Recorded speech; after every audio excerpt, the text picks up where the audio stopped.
Everything's a vibe. Like, this is science. Everything's got its own frequency.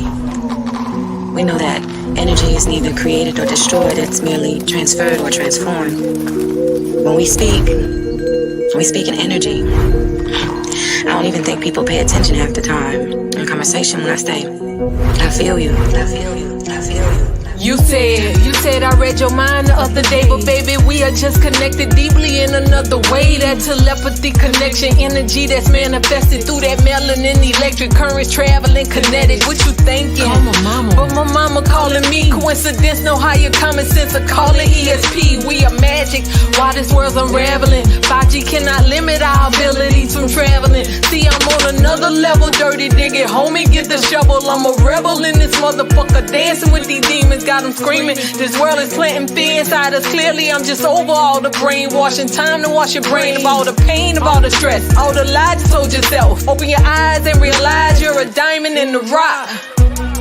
Don't let them tell you what you're not. It's time to show the world all this magic that we got with telepathy. So hear me clearly.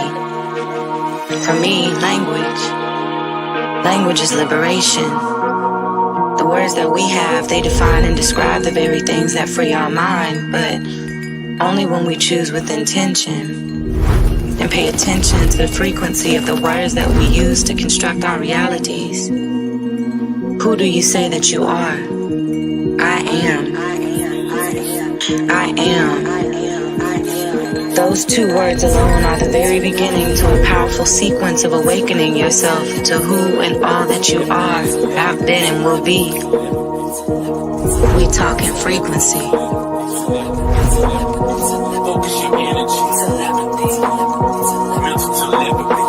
Clouded visions, poison minds, can't see clear enough. The world full of interference, so God ain't hearing us. My spouse miles away, can't even take a walk in public. Coronavirus got us locked away like lab subjects. Close your eyes and you can feel the pain, we all connected. Empath, so I sense when every soul's ejected. A mystic, magical, way beyond simplistic. 5G blocking my chi, keeping our signals twisted. Communicate with my mind, mental telepathy. Into nature, so we speak on different frequencies. My third I watch, the other two never truly see. The world is an illusion shrouded in secrecy. A king by birthright, a god at first sight. Divine shine bright, blind the wicked at first light. Open your heart chakra and let these words shock you. We tell them havoc, use your magic like a witch doctor.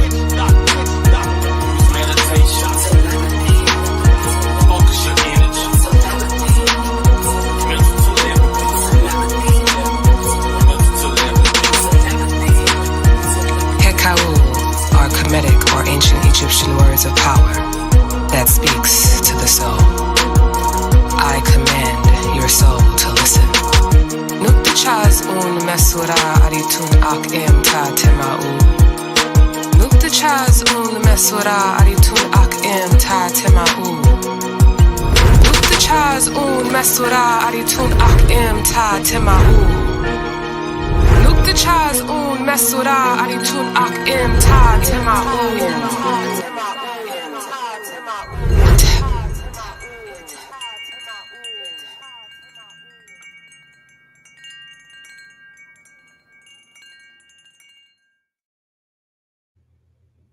All right, peace and blessings. Welcome to another episode of Do Knowledge Radio.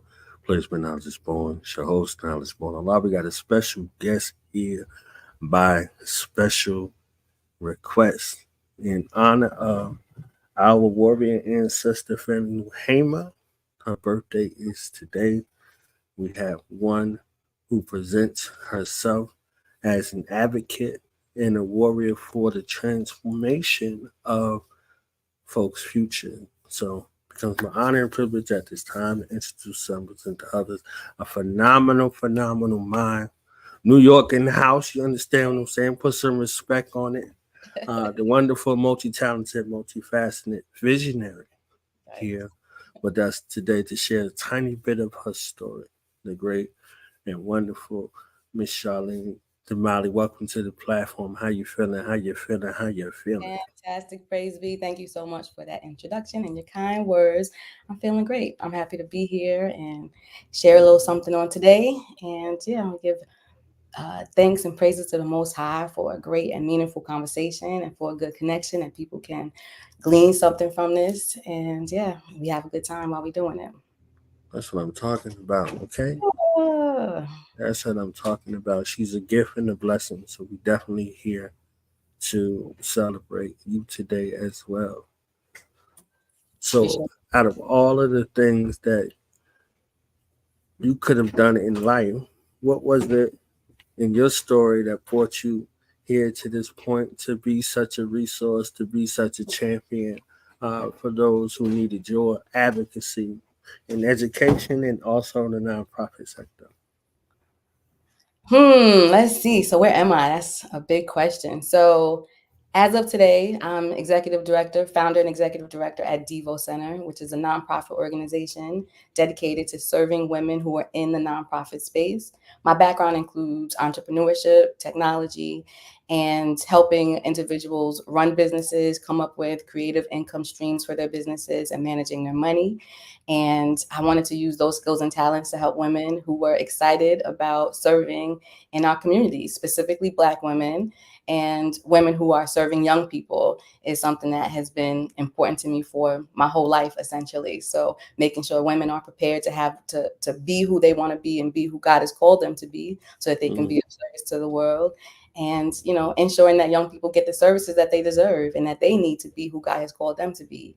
And for me, that entryway was nonprofit leadership. Good combination of my background and experience in business, plus my heart for service. So nonprofit just seemed like, the best way and the easiest way to combine those two passions, loves, perspectives, really, to lend my gifts and talents to that sort of space. And so that's how I got where I am right now. Service to me is the highest calling for us as human beings. And, some people consider it a responsibility. For me, I consider it a joy and a pleasure and a process that helps us achieve the things that we want to achieve in this world. And so I want other people to be inspired by that idea and align themselves with a similar idea that also serves the purpose of magnifying the Most High and bringing their Most High self to the front page. So that's what I do. That's what I do. And I have a good time doing it. I love it. I love it. So I met you on fan base. So what's your fan base story? What brought you to fan base, and what's been your experience thus far? The good, the bad, the ugly, whatever the case may be. I like this question. Dag, I think I've been on fan base at least 2, but maybe 3 years now. Time it just kind of moves so quickly, So how did I find out about it? I want to say I don't remember actually. Maybe it was Isaac. I want to say Isaac Hayes the third may have introduced it to me. I don't really follow Roland Martin like that, but I don't know if I feel like I may have come across it. So prior to getting on Fanbase, I was pretty active on another platform called Convos, and Convos was founded by Chameleonaire, another figure in the music industry, and it was a similar sort of app where it felt like, okay, it's a Black-owned app or a Black-founded app. Although it didn't have the intention of just being a Black app, there were a considerable amount of similar-minded people on the app, right? Folks who really cared about, elevating Black experiences. And so I found connection on Convos. And, it was a similar kind of like live experience, although it used video more than audio, but it was similar. Like you would go into a room and you would get to hang out just like this and just talk to people and get to know folks. And so we built a little community over there, and eventually the app actually shut down. And then I think, I know for sure that Chameleonaire is invested in Fanbase. And so that might actually be how I found out about it.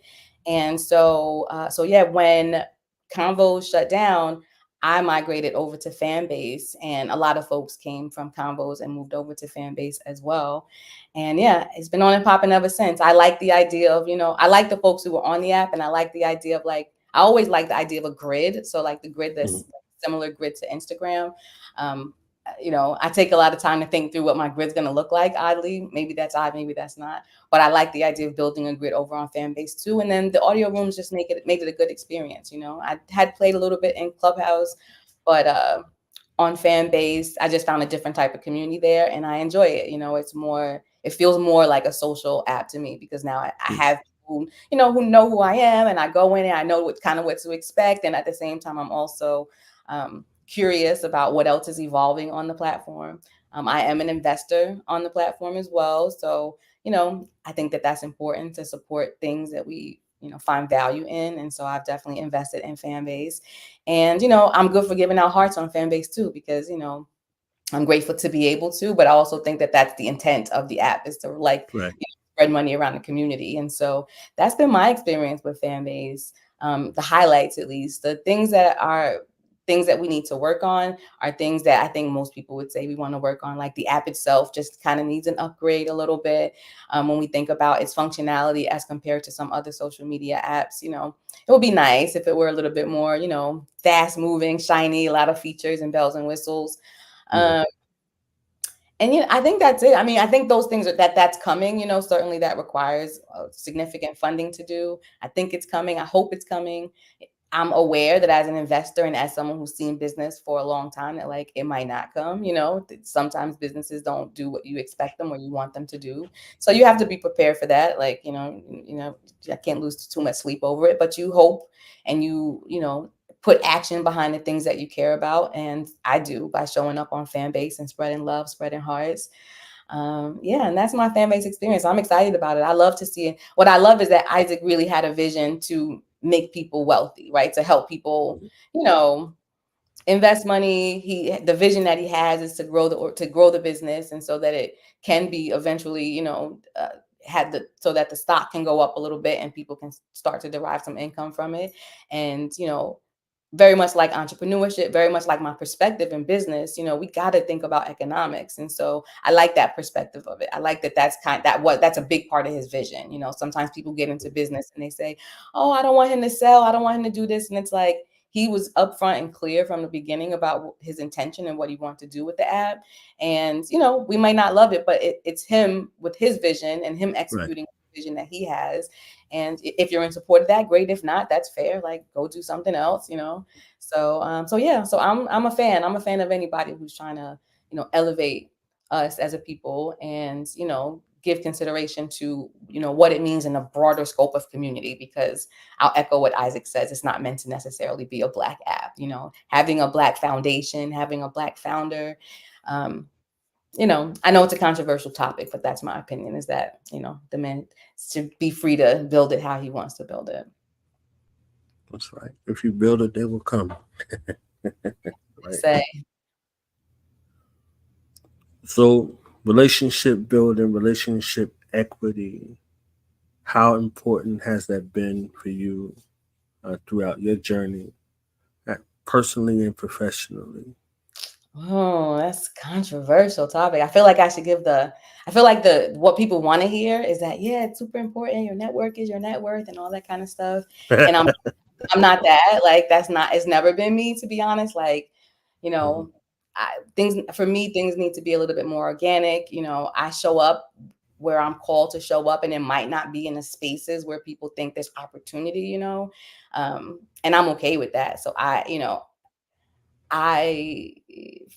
find that building relationships is important. And at the same time, I'm not chasing something, if that makes sense. Sometimes people feel like when you're building businesses, you need to be at the table and, connecting with people, high net worth people and all that sort of stuff. And so for me, when I think about it, it's kind of separate. Like the equity pieces of it is very separate from the relationship and the heart pieces to it, because I don't know what God calls me to do. I don't know what in a relationship, God might call me to be the opportunity. I'm not always looking for an opportunity, right? Mm-hmm. And so I'm really looking for an opportunity to connect with people who are of the mindset that they want to be of service. And this is in my personal life and in business. Connect with people who want to be of service and reason about that, right? Like, we dialogue about it and we take action towards it and we set goals towards it. That's what's fun to me. That's where I find my most joy. And so I find joy when I meet people who have a similar mindset of like action, right? And, and an intent to act with joy also. So that sort of relationship building is why I have so much fun working with women, specifically in the nonprofit space. I feel like, some people have asked me, like, why do you only work with men? Why don't you work with men? It's a different dynamic, and working with women affords me the opportunity to love them in a different sort of way than how a male-female relationship might be in a workspace from my experience. And so when I build relationships at work with the women who I'm serving, there's a sisterhood amongst us that allows me to do my job in a different sort of way, and the way that I intend to do it, which is with love, right? And with a sincere, deep honesty, and with a similar goal for whatever it is that we want to achieve in the future. And it's just a joy for me to be able to build those types of relationships. And I'm super intentional about how we're going about doing it. And so to answer your question, relationships are super important. And at the same time, so is, letting life evolve in a way so that you're not chasing relationships, and you're letting life share with you the experiences that you need to have to grow and to serve in the ways that we're called to do. Excellent. I'm gonna ask you about love in a second, so you can prepare your imagination. But before I get to love, we live in a myriad of timelines now. We had pre-pandemic, we had pandemic, now we have post-pandemic. So you navigating through the space personally and professionally, what was life like for you pre, during, and after the pandemic? Wow. Pre, during, and after. I'm going to give some thought to this. I did not have an unfortunate pandemic experience. I'm an introvert by nature. Mm-hmm. I enjoy not having to leave my house. I've created a very beautiful space and functional space for myself. And I work from home, and I really don't leave the house that often anyway. And so during the pandemic, it just became more normal for me not to leave the house, and for me to explore opportunities online via social media, via convos and fan base, and, different platforms to build community in a way that seemed extra before. So previous to that, it was like, oh, we got to go. I got to go to a meetup. We got to go to this event. I have to go to this business meeting, or I have to go to this, community event. And during the pandemic, it allowed me to just be able to do all those things online and not have it be like a cop out in a way. A lot of times when you don't show up, it feels like a cop out. And so before the pandemic, the through line for me is that thankfully and humbly, I live a good life. So the whole time, ups and downs, no matter what, my life is amazing and beautiful, and I'm grateful for it. And, I'm grateful for the ease at which I'm able to flow through different seasons of my life. And so that being said, I think the changes that occurred really have to do with my business, because it was in 2019 that I founded Devo Center, and I founded it in July before the pandemic started. And so it did change how my business evolved, which I think is important. So prior to that, I was a consultant working for other nonprofit organizations and making, very decent money, very comfortable money, comfortable enough for me to be thinking, okay, listen, I need to figure out what I want to do with myself, because I'm, making good money, helping other people build their businesses. And it was time for me to do my business. And so in 2019, I started the paperwork and got everything done. And when I started it, I thought it would be a very local business. I thought it would be a Charlotte-based business where I serve Charlotte, North Carolina, nonprofits, and I would be outside in the world and doing things, going from place to place. And so, of course, because of the pandemic, that changed. My business moved online. I was able to serve women in Atlanta and in Indianapolis and in California. And that was great for me. It fit me very well. So it was a beautiful time. Excuse me. It was a beautiful time for me to not have the pressure of having to leave my house and to be inside and to really work on my business, work on content development for my business, work on relationships, relationship building for my businesses, the structure, fundraising, and outreach online in a way that I might not have been able to do it before, because there were just so many opportunities to meet people online during that shutdown period, And so it was good. It was a very good nesting time for Devo Center. Those first couple of years, 2019, the end of 2019 is sort of when the pandemic first started to show itself. All of 2020, 2021, building my business and having a super time, you know. Now, post-pandemic, you know, my business is definitely solid. I have clients that I love and I get to serve. I have a structure. I have a board that I work with on a regular basis who've been incredibly patient with me. I also have a 9-to-5 job now, which is different. I started a 9-to-5 job last year to give myself a little bit more, you know, cash flow, which, you know, I think is useful for any number of reasons. And so I get to do both. And, you know, thankfully, my 9-to-5 is also in nonprofit leadership. So, you know, it all works together. I don't feel like I'm living in separate worlds all day. And so post pandemic, you know, I'm continuing to thrive, thank goodness. And I have even more, just as a person, as a woman growing in life from, 2019, that's 5 years ago to now. I've just evolved as a person, as a human. I feel more mature. I feel more prepared. I'm more confident in myself because I have grown and sustained a business. I'm more confident in myself because, you know, I have a decent job where I'm respected and I have, you know, good reinforcement, meaning I set goals, I achieve them, and there's reinforcement for that same behavior, you know.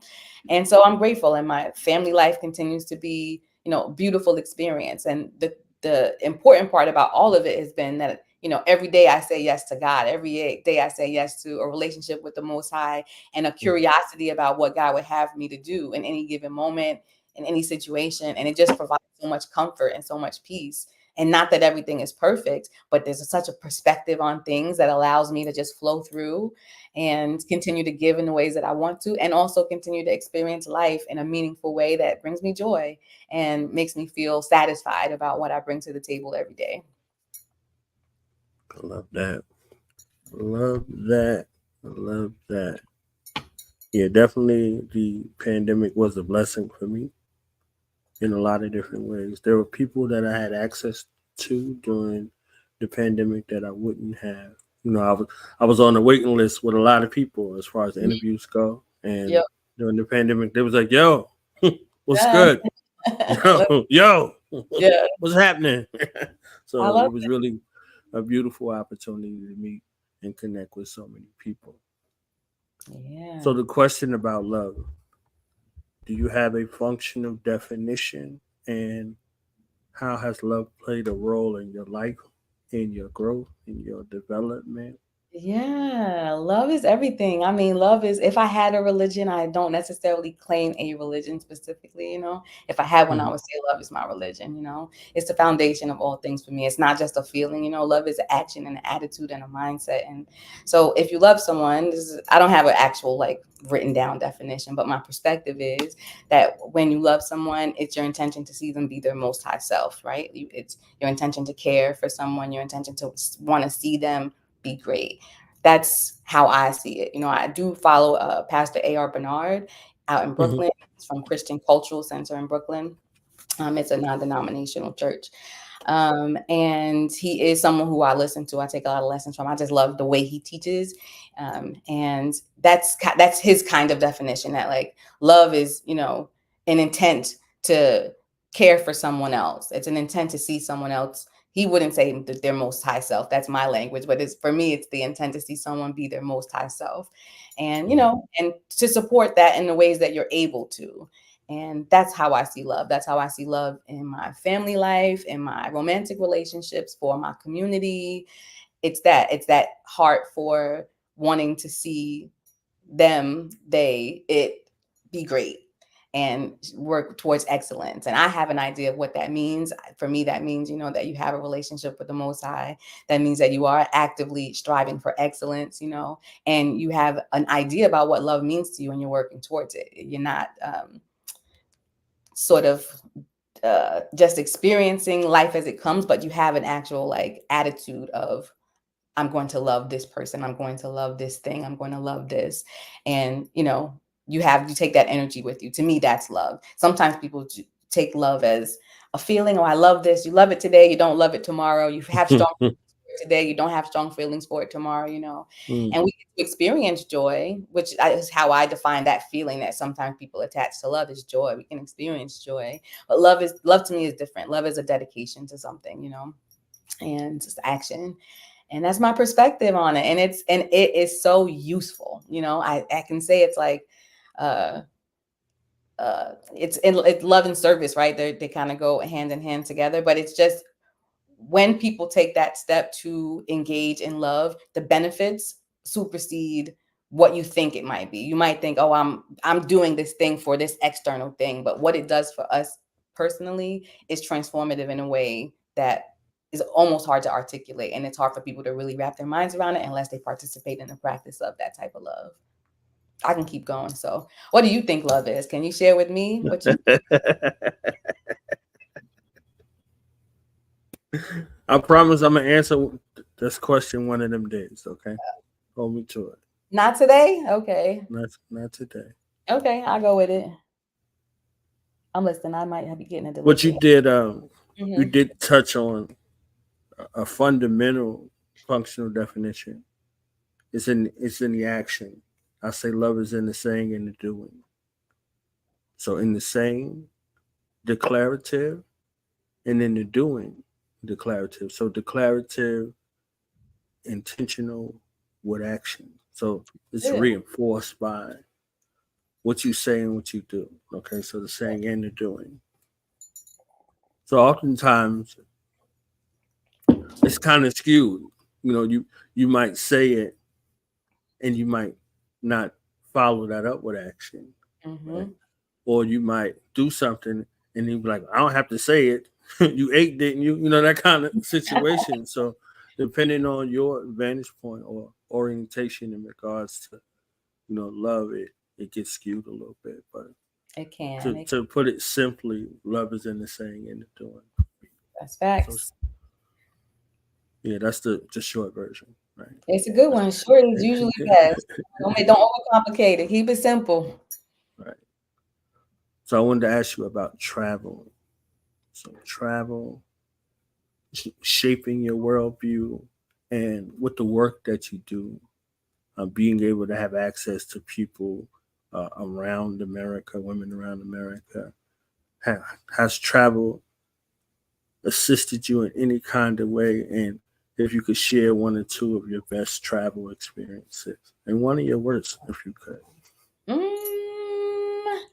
So with my business, as I mentioned, it's been mostly online. So I have not had the opportunity yet to meet the women that I serve in person, to travel to go see them, to work in the community with them. It is a big goal of mine and actually on the list for 2025. Now that we are outside, now that there is a little bit more stability with things that are happening with the women that I'm serving, you know.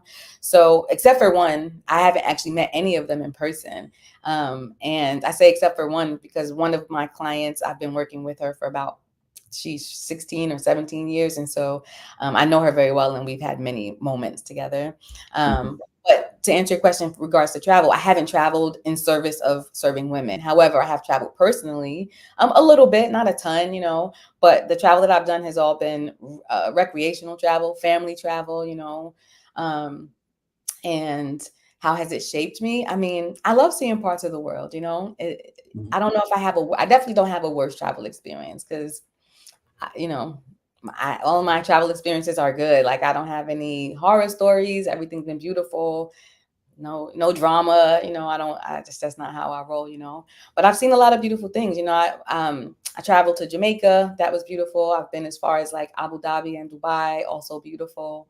And just having those experiences kind of, I want to say it gives me perspective when I come back home, just to see, you know, as important and as big as I think it is what we're doing here in America, Black Americans in general. The world is so big, you know, and you know me, I'm so small compared to the rest of the world. You know, I'm big in my own mind, of course. This is my life, but when you think about the whole big world, all the many sands and drops of water that exist, and you know, leaves from the trees that exist, I'm just another organism here on the planet, you know, doing my part to do my part, you know, just as the flower does, just as the fish does, just as the ox does, you know. And it's interesting to see yourself from that perspective and to just see things that are different from what you normally would see, right? I'm from Marcy Projects in Brooklyn, you know, for first 20 years of my life. I didn't see much past that, I didn't see, past the 5 boroughs, because I was out in Queens too. But for, a Mhm. large part of my life was New York. And so as an adult, being able to have experiences where I get to see water that looks different, sand that looks different, people that look different, and see where God is in all of those places, it's beautiful. Mhm. It's beautiful to see. And it's beautiful to see people who speak a different language but might look like you, right? It's interesting to see people who, may not understand a word that you say, but when you smile at them and they smile back, it's understood, you know? And it's just amazing. It's just gives you such a bigger perspective about what life really is and why life really is and the role that we play in it all. So for them, that perspective, I love it. And I just love also trying to relaxing. I work so much that when I'm on vacation, typically I try not to work. I try to chill and connect with whoever I'm on vacation with and have a good experience and, live life a little bit, which is very different from what I do here. I work quite a bit. And so my life is very much this lovely Mhm. office of mine. So to be able to have a different experience and to make memories with my friends and my family is, why not? It's a blessing. It's a blessing to be able to do it. It feels like a reward for the hard work that I put in. It feels like, you know, a missing piece for when I'm thinking about why am I working so hard. And then I get to, share a moment with my little cousin someplace exotic. It feels like, Mhm. yeah, that's why I'm working. That's what when I'm working late and it's 9 or 10 o'clock at night and I'm still doing work, it's because I want to be able to, enjoy the pleasures of life that type of, input affords me at the moment. This is the life we live, got to make some money to do those things. So yeah, that's travel. Travel is, I hope to do a lot more of it. I love that. 100%. Biggest lesson learned from your vocation and biggest lesson learned from your lived experience. Oh, let's think. The biggest lesson learned from my vocation. I want to say that it's okay to make mistakes, in business. It's okay to experiment. It's the biggest lesson is really to be curious enough to be able to experiment and understanding that by doing so, you will make some mistakes, right? By doing so, everything won't work out exactly how you initially planned it. So the ability to be flexible and resilient is super important. And so we start from that perspective. What often can happen is you start a business and something doesn't go just so. Sometimes people can be discouraged and their confidence isn't where it needs to be. But if you understand that that's part of the process, right? I think some people say fail fast, fail forward and fail fast.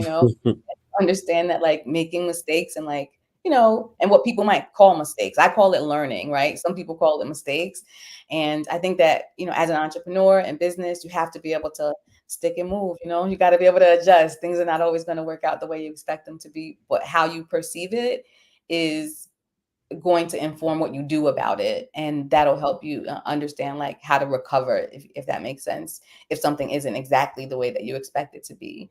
That's an important leadership principle, trying to understand that type of flexibility and understanding the dynamic nature of business, of ideas, even of relationships, of our business plan. It has to be built to be dynamic. If it's going to last long, it's going to have to be able to adjust and reflect the times and the experiences, the moments, whatever's happening in the world. So um, the biggest life lesson for me personally is related in that I think we got to be curious. We got to be so curious. Sometimes we think we know so much. Sometimes, our perspective is locked in and everything that we see around us confirms what we believe. And Mhm. I think that when we have struggles or disagreements, it's an opportunity for us to be curious. And that curiosity will help expand our perspective and our vision and our capacity to love people and to understand people, even if we don't agree with them. And that curious nature is really a requirement if we want to be successful in life. You can be as right as you want to be, in our own minds, whatever perspectives you have about politics or race or femininity or entrepreneurship or capitalism. There's so many diverse opinions in this world. And, we have to really adopt a perspective that says, different perspectives are needed, right? Like you need to have diversity of thought in order for life to exist in a meaningful way. We have to accept that life is complex more so than we think it is. Um, and and be willing to go along with it. I think I have to take this call real quick. To be willing to go along with it. I think this is a delivery. I'm so sorry. All good.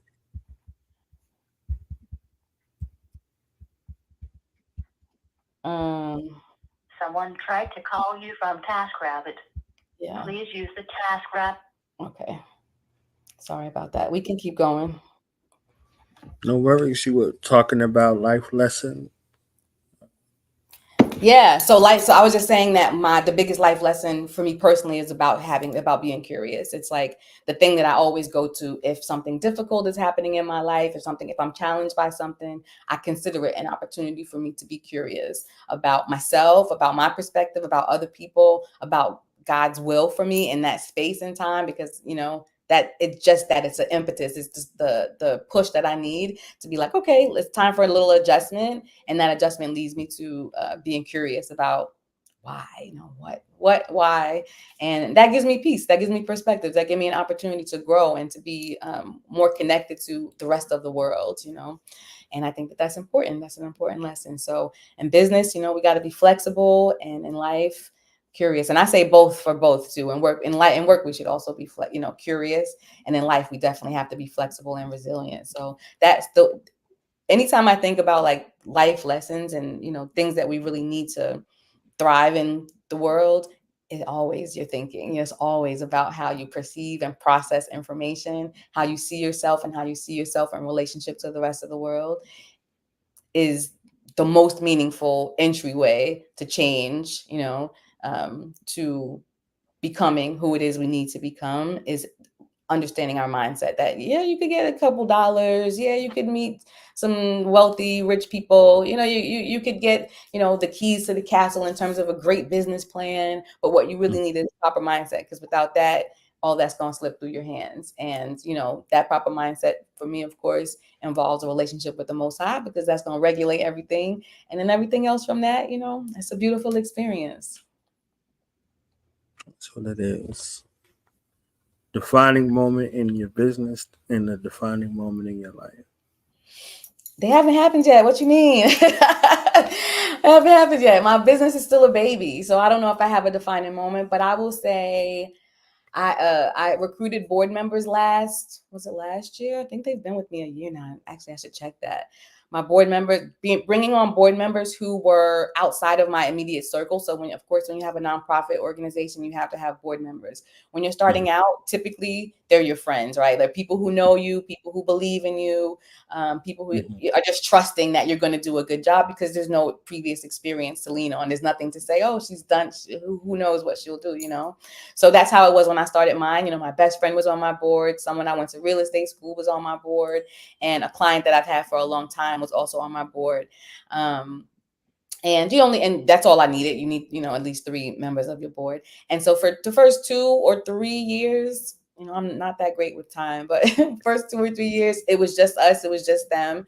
And then maybe this is 2024. So maybe 2023, I went out and recruited women who were outside of my circle to be on my board, to hold me accountable, to be thought partners with me in this work.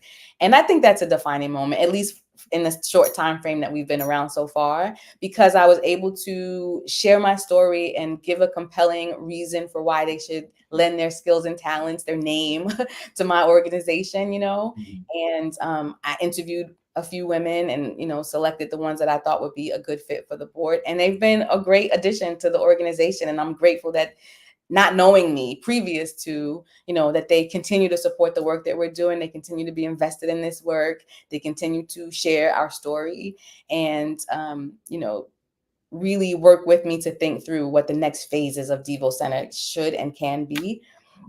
And yeah, that was a beautiful thing for me. It's like, wow, I really got a business, I'm really doing stuff. The business thankfully was, income producing from the beginning. So I can't ever say like, oh, we made this amount of money or that amount of money. The way I structured it, I already knew that it would be, some income coming in, but having people, having people support me, be behind me, like I said, put their name on the dotted line and say, yeah, we trust her to do this work and we're excited about what she's doing, was great. In my life, in terms of a defining moment, again, has it happened yet? I mean, I'm outside, like, I don't know yet. I still feel like my defining moment is coming, you know.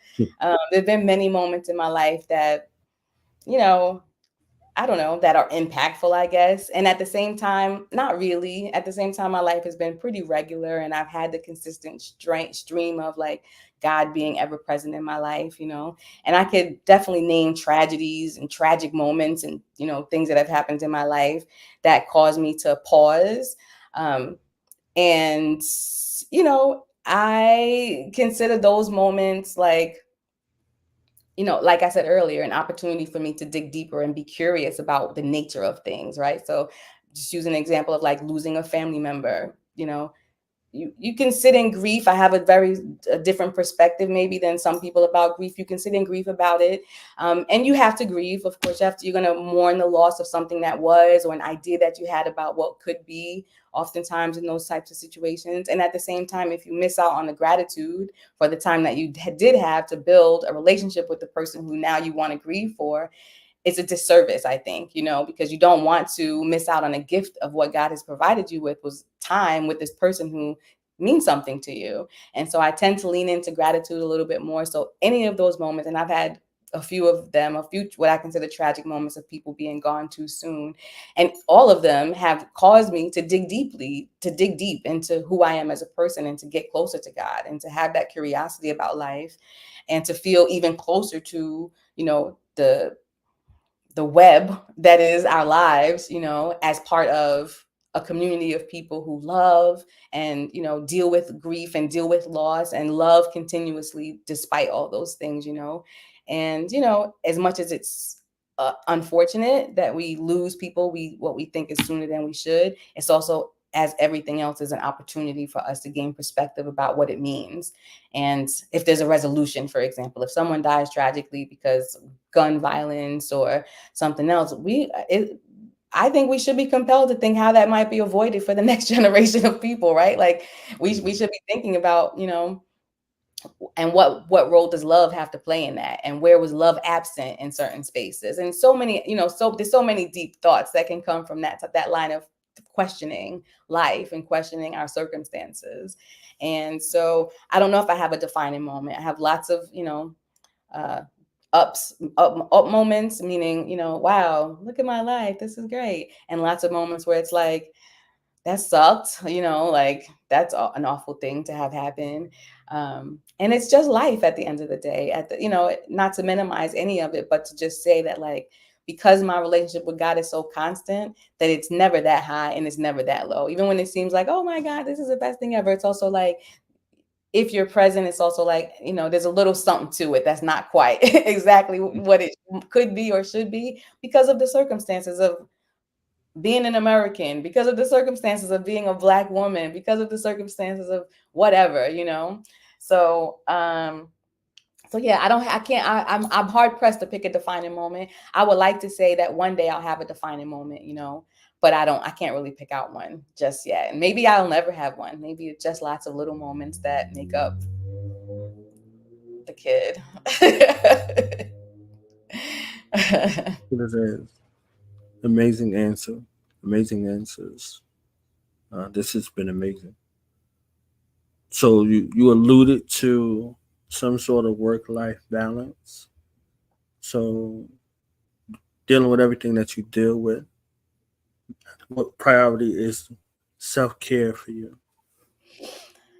Oh man, that's a good question. It's high on the list. Okay, I'm gonna say it's Mhm. high on the list. Does it always execute that way? No.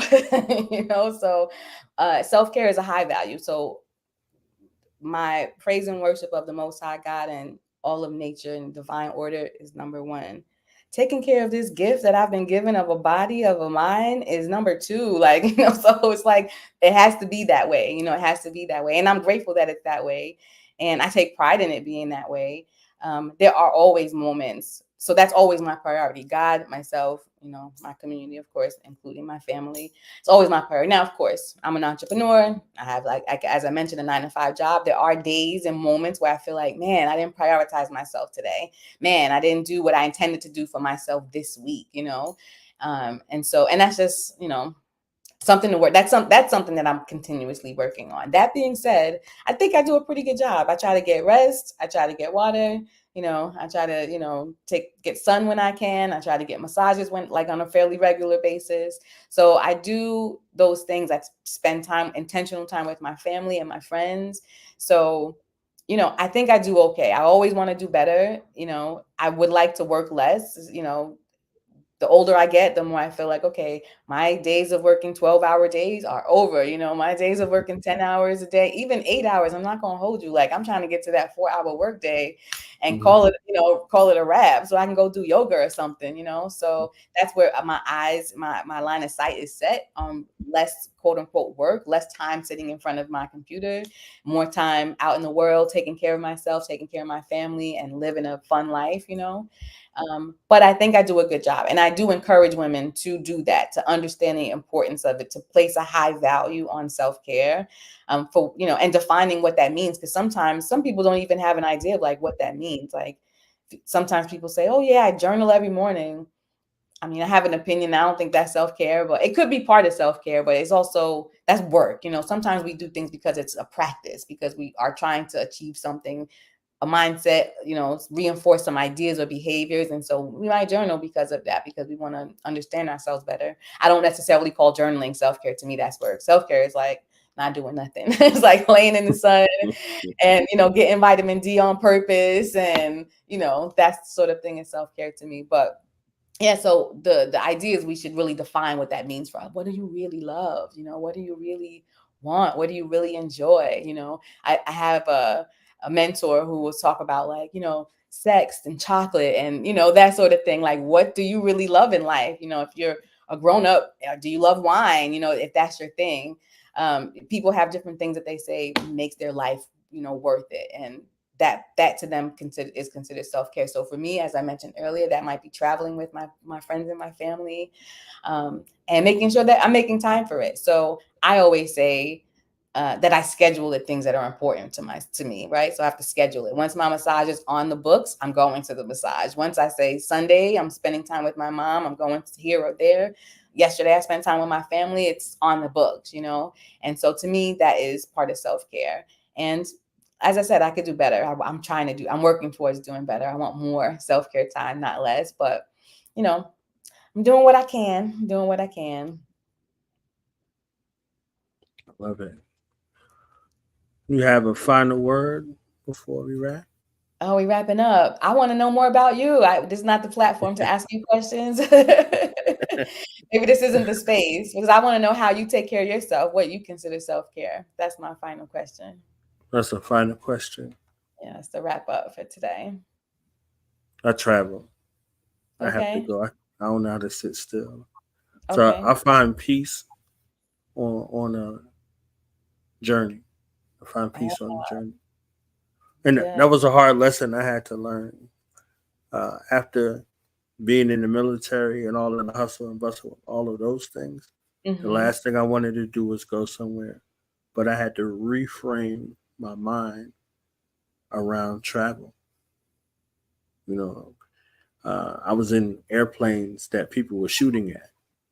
So I had to reframe my mind, like, oh, nobody's trying to shoot at this plane. You understand what I'm saying? Like, so a shift in thought from those spaces. So getting back to travel and finding serenity in the air or on the road, long distance travel. I'm good. What's been your favorite so far? When's your absolute favorite place to visit so far? I say me. Say myself. Where did you go? What's your absolute yourself? Is that what you said? Yeah, going within. Okay, I see you. I love it. That is a journey. That should be our favorite place, huh? Right. Yes, and the travel. I'm for it. Well, thank you so much. Thank you for even thinking enough of me to want to have a conversation about what I think, life is all about and what's important to me in my life, my work life and my home life. I appreciate it. And yeah, as I mentioned earlier, I hope that I shared something that is useful to someone else. And and I had a good time. Did you have a good time? This was the bomb. Okay. Hey. So tell us one more time about your organization, where you can be found.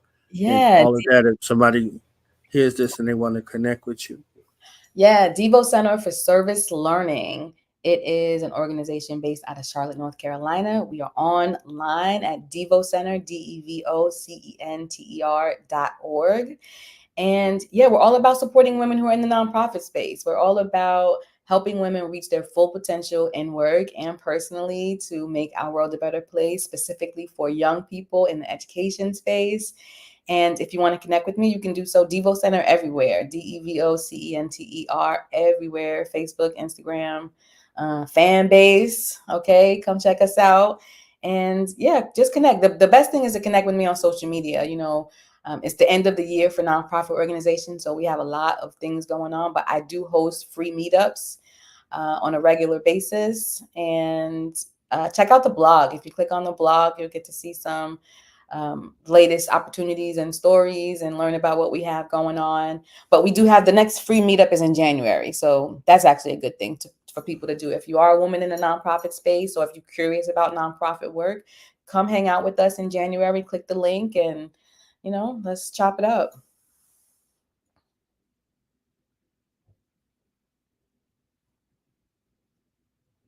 All right. Thank you for your time, and you have an amazing day. I appreciate it. You do the same. I will see you around. All right. All right. Catch you later. Peace.